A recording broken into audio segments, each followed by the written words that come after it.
G'day everybody and welcome back to another episode of Craft by Tim. Today, we're going to be making one of these things.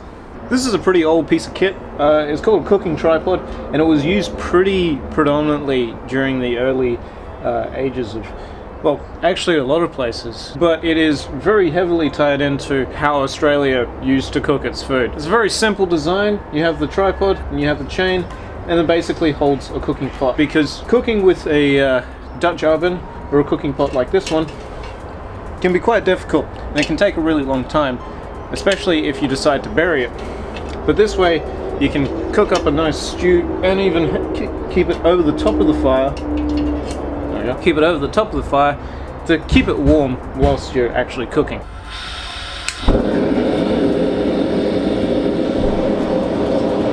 So for this project you're not going to need an awful lot. I've got a little bit of steel here. We have 3 pieces of 10mm round bar at 120 centimeters. This is actually the second one that I've made. The one that I made over the weekend, which is the one that you saw just back there, that one started out with using 1.5 meters of the same material, 10mm round bar.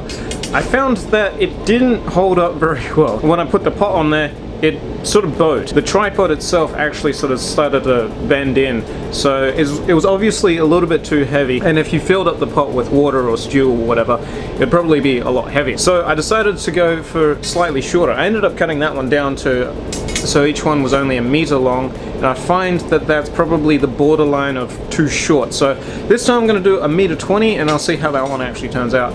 Hopefully it's slightly better. That's all for the tripod. The other thing that you're going to need is a little bit of 6mm round bar. This is 6.3mm round bar, and I've got 1 meter of it, and this is going to be for the chain. We are going to be making our own chain. That S-hook chain that I made out there, that's the first time that I've ever done anything to do with chain, and it turned out alright. First time that I did this, I didn't actually have any jigs made up. I had one, and that was for making the S-hooks. So this time I'm gonna see whether or not I can do a better job, because now I've made another little jig.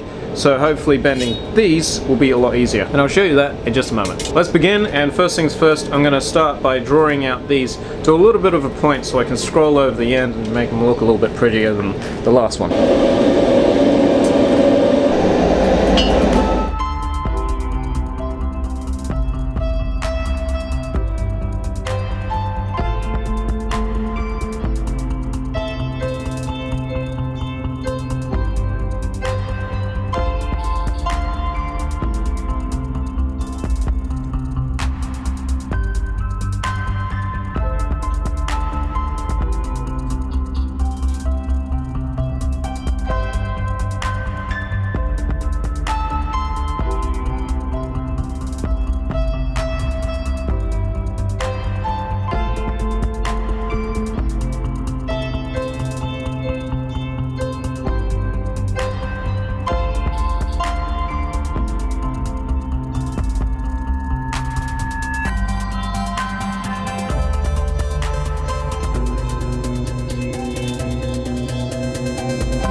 Not gonna lie, I might have burnt myself just a little bit there whilst I was putting on the beeswax. I didn't expect it to be so hot.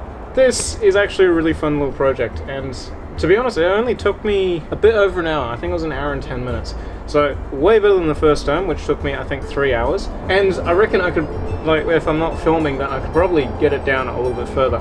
The other thing that I really like about these is that they're very adjustable. When you're cooking on one of those folding grills and stuff like that, you can adjust the flame underneath them, but there's no way to actually adjust the actual setup. So if my fire is bigger and I want to keep my pot further away, I can first of all adjust the pitch of my tripod, or if the fire is lower, I can adjust it back out so it can sit a little bit closer to the coals. Or once again, if the fire is too big, I can take away one of these chain links, put it up a little bit higher, or even go one more and get it right out of the way. Why are there bees now? Go away. That's weird. It's actually quite a few bees. I wonder if someone's just disturbed a swarm. Oh! I just used a bunch of beeswax. I'm wondering whether or not they're smelling the beeswax and being like, hey, is this home? Don't do it, you'll die. If you land on that, you'll die. Don't land on me, I'll die. Hang on, I'll be back. Anyway, so I hope you guys enjoyed this video. A lot of fun to do something simple like this. If you want to give this a go, I'd strongly recommend it. They're not difficult to make, and they're also a really good piece of kit to take with you whenever you go camping. So I hope you guys enjoyed this episode. If you did, maybe like and subscribe if you're new. I'll catch you all in the next episode. In the meantime, do remember to stay safe, happy crafting, and as always, cheers.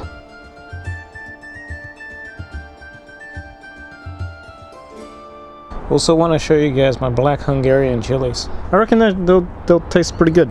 But if you guys have ever grown black Hungarian chilies and you know any recipes for them, let me know, because I'd be interested. Thanks.